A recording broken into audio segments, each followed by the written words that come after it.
What's up, PL Tech Reviews fans, and welcome back for another video on my PL Tech Reviews channel.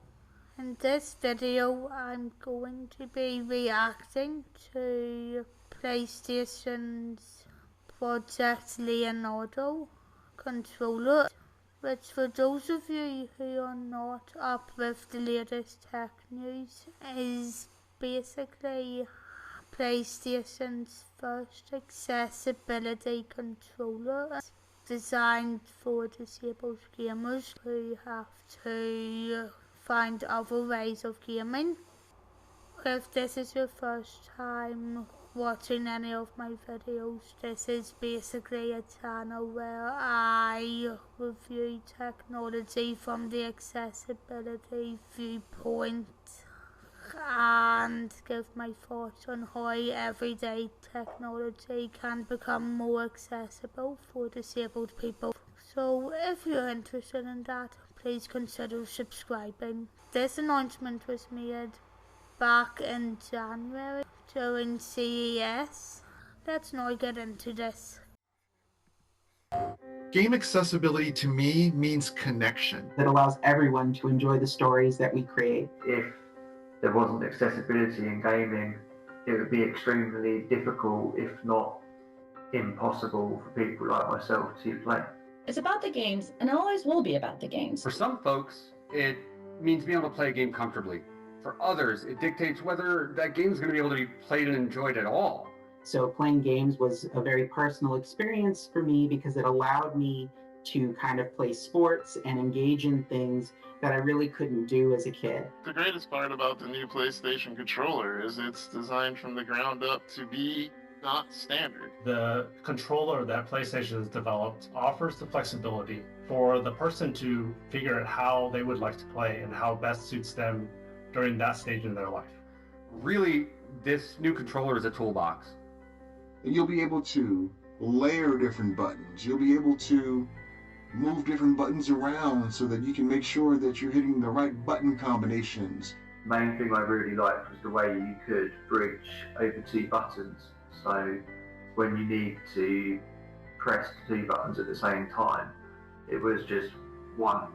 I'm somebody who needs to lay a controller flat and be able to use more of my hand in order to control any kind of controller. I was able to finally incorporate my left hand back into gaming, which is something that I hadn't done really successfully since childhood. To have such a powerhouse partner like Sony take on that venture with this project is truly monumental. We're really excited to see the impact of the controller on helping to make access to gaming available to many more people. My dream is to be able to affect accessibility at the platform holder levels.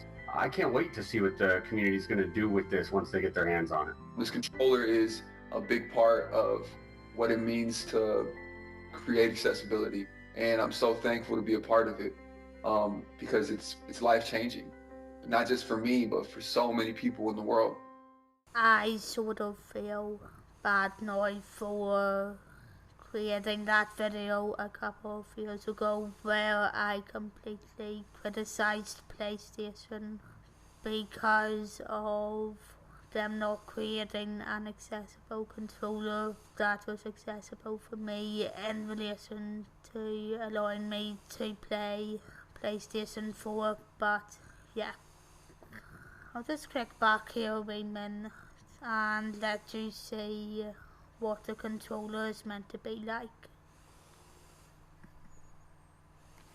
So as you can see from the second video down from that one at the top by PlayStation, the one under it, which is by a guy called Steve Saylor, has a photo of what the controller is meant to look like on the front of it, and it's basically a black circle with all the separate switches around it and what seems to be a joystick thing under that, I think. But let me now get into my thoughts. So as for my overall thoughts, personally, I just want to first of all say that I am really happy that PlayStation are now creating an accessible controller for gamers like myself, or as I put it when I first found out about this back in January, coming in from the dark ages. If I remember back throughout my own childhood what it was like as far as gaming goes, my brother and I did have a PlayStation, but I always had to find another way of being able to play games, and to be honest, what that was like for me was dictating to my brother what direction I wanted him to go in, which he would always be happy to do for me. But I guess what I'm trying to say here is it's really nothing compared to be able to play all of these games yourself. It's really, really great, therefore, that PlayStation are now moving into the same direction of bringing out an accessibility controller.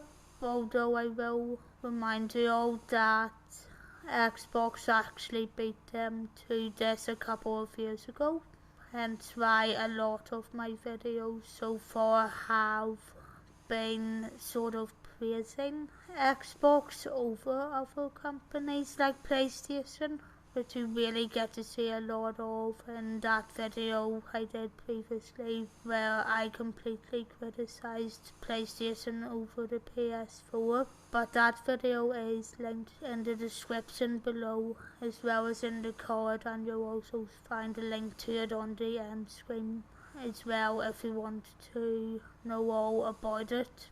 So what I will say here is, although I can't categorically say that something will definitely change between liking Xbox or liking PlayStation, what I can promise you is that I have already been in contact with PlayStation UK and Ireland to say that I would be interested in testing out the controller when it is eventually launched.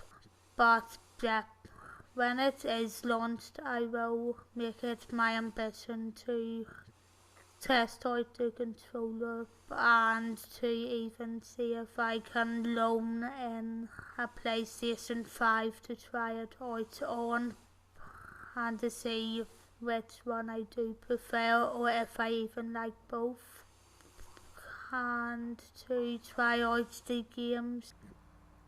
Have to admit as well though, it is good that PlayStation are taking inspiration from the Xbox adaptive controller that came out beforehand in relation to the user being able to plug in switches, joysticks, or even to use it at the same time as using a PS5 controller, with the two controllers reacting as one. But anyway, overall, my feelings about this controller is it's really, really good, seeing it to the extent that I am really excited to try it out and to see what I think about PlayStation games and everything else. But I'm really happy that PlayStation are now opening up so that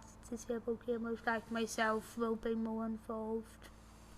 Let's just hope that Nintendo will be next. If you would like to see any more of my videos, please consider subscribing to the channel, and if you help me get up to 50 subscribers, you'll see a video which guides you through how someone who is paralysed from the neck down uses a computer. Anyway, thanks for watching the video anyway, and I hope to do more stuff like this in relation to PlayStation's accessibility features and everything else with the PlayStation platform in future. Hope you like it, and I'll see you in the next one. Well, thanks for watching this video the entire way through, if you have made it all the way to the end, and if you would like to see a couple of the other videos that I have done on accessible technology and accessible gaming controllers, you can see 2 of those videos on the screen now. Also, make sure to give this video a thumbs up if you liked it, and to add a comment if the comments are on. Seriously, if you don't know what YouTube is up to these days. And yeah, make sure to subscribe to the channel as well if you would like to see more of this. Bye!